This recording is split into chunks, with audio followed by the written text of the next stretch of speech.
la première question que j'ai envie de vous poser, c'est vrai que les robots, on a tous une petite idée, mais tout le monde n'est pas d'accord, je crois savoir, sur la définition d'un robot. Pour vous, c'est quoi? Ça doit être quoi un robot? Alors, un robot, pour moi, c'est un organe, on va dire, mécanique qui doit faire des actions à votre place. Ouais.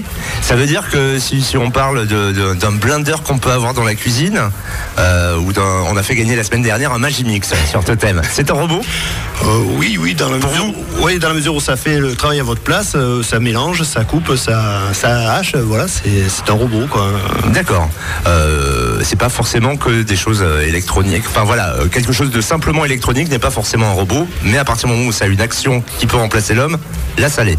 Voilà, ouais, c'est en général ce qu'on préfère dire, on va dire un robot, c'est ce qui nous facilite la vie de tous les jours, quoi. D'accord, alors ceci dit, vous, c'est pas forcément pour faciliter la vie de tous les jours, mais des concours que vous aimez faire avec les élèves qui font partie de votre club.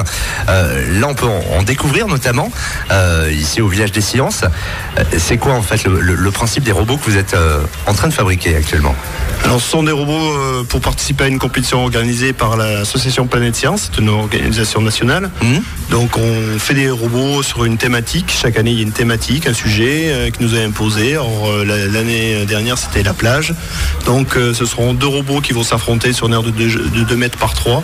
Et là, il faut concevoir des robots qui vont faire différentes actions par rapport à la thématique qui est posée sur l'aire de jeu. Ça peut être, l'année dernière, il fallait reconstruire des châteaux de sable. Il fallait pêcher des poissons qui étaient dans l'eau. Il fallait sortir de l'eau et les poser juste à côté. Il fallait, à la fin, il y avait, on est à la plage, donc il faut protéger le robot du soleil. Donc il y avait un petit parasol à déployer au-dessus du robot. Et tout ça en 90 secondes. Ah oui, donc ça représente toute une année de travail, j'imagine, pour réussir à faire des robots qui soient capables de faire tout cela. Et ça nécessite aussi plein de compétences que vous trouvez chez vos élèves et chez les membres du club. Mais tout à fait. Alors, toute une année, non, même pas, parce que le sujet, on le reçoit fin septembre, début octobre, et on a jusqu'au mois de mars pour que le robot fonctionne. Donc c'est que 6 mois de développement, sachant qu'on fait attention à ce qu'il soit développé avec les critères et les compétences, effectivement, qu'on a au sein de notre propre lycée, c'est un lycée polyvalent. Il y a des domaines techniques, industriels, de l'usinage, de l'électronique, donc de la modélisation 3D. Donc on essaie d'utiliser toutes les compétences de chacun, et c'est l'avantage de ce club, c'est de pouvoir mettre en pratique ce qu'ils voient en théorie dans leur classe. Voilà, c'est même un de vos objectifs principaux avec ce club, c'est que ceux qui font partie du club se rendent compte à quel point ce qu'ils peuvent apprendre en cours, la théorie, là ça peut avoir une application concrète avec la fabrication des robots, que ce soit aussi bien les maths que le français que les langues étrangères. Tout à fait. Il y avait plusieurs. Il y a une anecdote. La semaine dernière, il y avait un volume à calculer, tout simplement parce que c'est la nouvelle thématique de cette année, c'est aller sur la Lune. Il fallait ramasser des minéraux qui ont une certaine dimension. Donc c'est des sphères qu'il faut déposer dans un panier, et il faut savoir combien je peux mettre de sphères dans ce panier. Donc calculer des volumes utiles pour pouvoir les mettre dans le panier. Après, il y a c'est vrai que la compétence linguistique est importante aussi pour moi, parce que derrière j'ai vraiment un projet cette année de partir au Brésil pour faire une exposition internationale qui regroupe 60 pays et plus de 1000 participants. Donc c'est aussi donner un regard vers les langues étrangères auprès des élèves qui soient confrontés à l'obligation de parler anglais, quoi. Oui. Alors ça, c'est le challenge pour le club Robotronique et le lycée Champollion.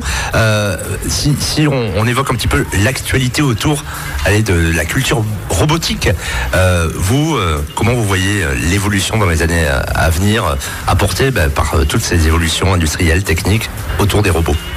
Alors c'est vrai que l'avenir est pressant.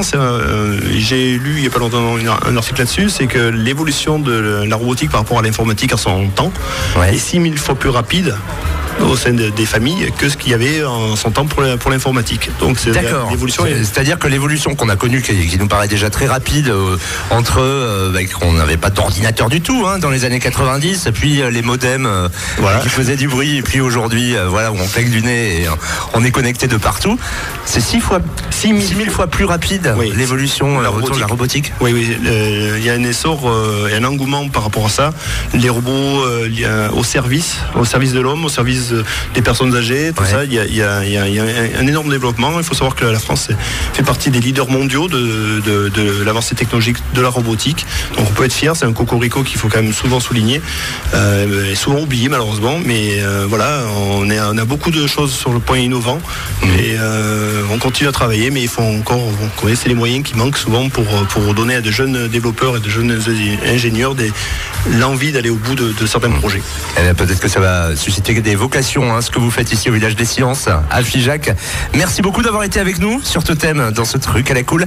À très bientôt Laurent. Merci. Et puis bonne chance pour tous les concours et Objectif Brésil. Parfait, merci, bonne journée à tous, bonne soirée, au revoir. À très bientôt, au revoir. Pour ne plus se faire sécher par leur curiosité, Totem va demander à ta mère.